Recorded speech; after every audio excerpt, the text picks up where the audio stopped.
2024 সাল শেষ হয়ে গেল, শেষ লগ্নে উপস্থিত হয়েছে, রাত পোহালেই 25 সাল শুরু হয়ে যাবে। তাই আজ আমরা একটু আনন্দে মেতে উঠেছি গো।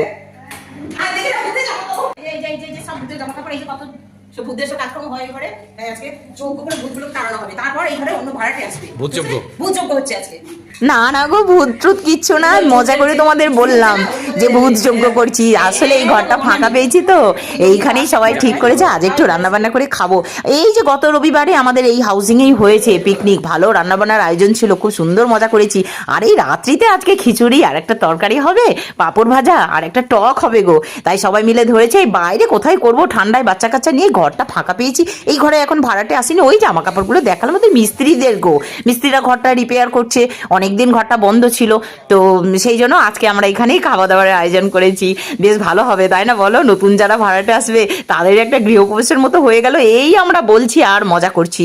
তো যাই হোক, 5টা মানুষের পাত পড়লো, এটা তো একটা ভালো কাজ। আরে এত বড় কড়াই আমি রান্না করতে পারি বলো? এই আমি ভোলাদাকে সাহায্য করছি। ভোলাদা তো তোমরা তো চেনো, আমাদের রাত্রি গার্ড দাদা। তো নতুন বছর আসছে, পিছনের বছর মানে এই 2024 সালে যদি তোমাদের কোনো দুঃখ যন্ত্রণা দিয়ে থাকি, কোনো আমার আচরণে যদি কষ্ট তোমরা পেয়ে থাকো, আঘাত পেয়ে থাকো, আমাকে ক্ষমা করো, নিজের মনে করে আমার পাশেই থেকো। আর তোমরাও সমস্ত দুঃখ যন্ত্রণা ভুলে আনন্দে মেতে থাকো, নতুন বছরকে সুন্দরভাবে বরণ করো, সবাইকে নিয়ে আনন্দ খুশিতে থাকো। এই যে ঠাকুরের পুজোর সেই বাতাসা, প্রসাদী বাতাসাগুলো নিয়ে এলাম, টকে দিতে হবে, একটু মিষ্টি না দিলে ভালো লাগে বলো? সবাই মিলে আমরা আয়োজন করছি একসঙ্গে, যে যেমন পারছে, সে বাচ্চা কাচ্চাও কিন্তু কম যাচ্ছে না, সবাই তরকারি কাটা। এই দেখো বনানি কি সুন্দর নাচ করছে দেখো। তো এখন 11:30টার মতো বাজে, সবাই খেতে বসেছে। আমি অবশ্যই সব খিচুড়ি টিচুড়ি কিচ্ছু খাবো না জানো, আমি রুটি খাবো। আমার তো পাশের রুমেই তো আমি থাকি, তো রুটি করে রেখে এসেছি, সেইটা নিয়ে এসে সবার সঙ্গে বসে আমি খাবো।